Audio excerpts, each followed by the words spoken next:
قرآن کا مطالعہ ہمیں بتاتا ہے یہ ادارہ نبوت، ادارہ رسالت دو پرپس سے، دو مقاصد سے قائم کیا گیا ہے۔ پہلا اتمام ہدایت، دوسرا اتمام حجت۔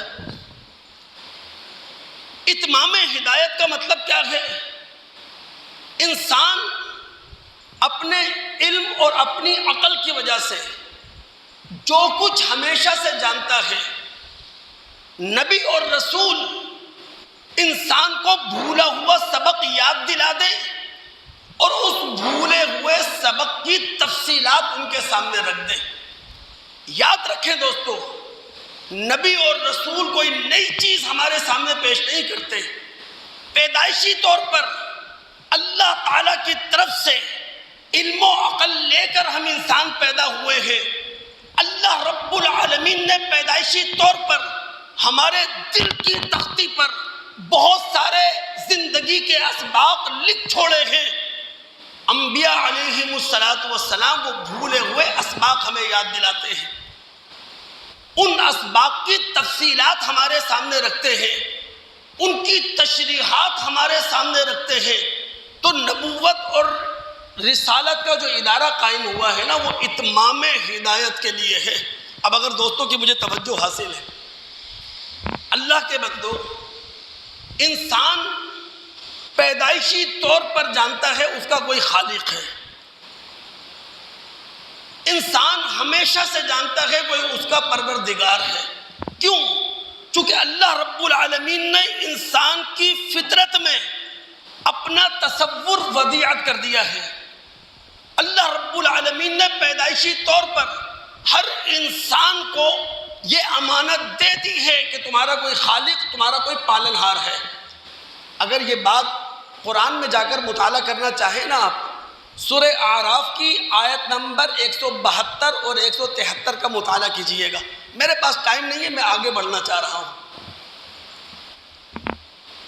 انسان پیدائشی طور پر ایک خالق کا، پروردگار کا تصور رکھتا ہے۔ نبوت اور رسالت کا ادارہ اسی لیے قائم کیا گیا، ہر نبی، ہر رسول وہ آ کر اللہ رب العالمین کے دھندلے تصور کو ہمارے سامنے روشن کر دے، اللہ رب العالمین کی جامع معنی تعریف ہمارے سامنے رکھ دے۔ ہم نے اپنے خیالات سے، ہم نے اپنی خواہشات سے خدا کا جو ایک خاکہ بنایا ہے، نبی آ کر اس کی تصحیح کر دے، اس میں کیا صحیح ہے، اس میں کیا غلط ہے۔ سورہ انبیاء مکی صورت، اس کی آیت نمبر 25، رب العالمین فرماتے ہیں وَمَا أَرْسَلْنَا مِن قَبْلِكَ مِن رَّسُولٍ إِلَّا نُوحِي إِلَيْهِ أَنَّهُ لَا إِلَٰهَ إِلَّا أَنَا فَاعْبُدُونِ۔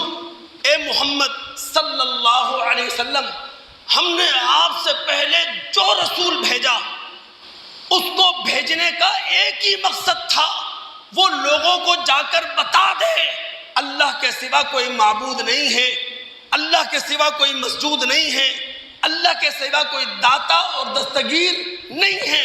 ہر نبی کا مشن یہی تھا دوستو۔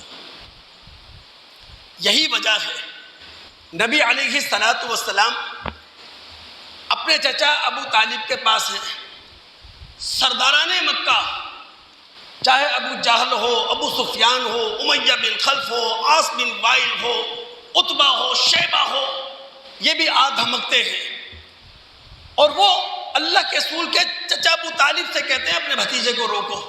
یہ وہ موقع ہوتا ہے، کتب احادیث، کتب تاریخ میں مختلف الفاظ سے موجود ہے کہ نبی علیہ السلام فرماتے ہیں چچا، میں تو ان کے سامنے ایک ایسا کلمہ پیش کر رہا ہوں، اگر اس کلمے کا یہ لوگ اعتراف کر لیں، تدین لہم بہ العرب ویملکون بہ العجم، عرب ان کے سامنے جھک جائیں، عجم کے یہ بادشاہ بن جائیں۔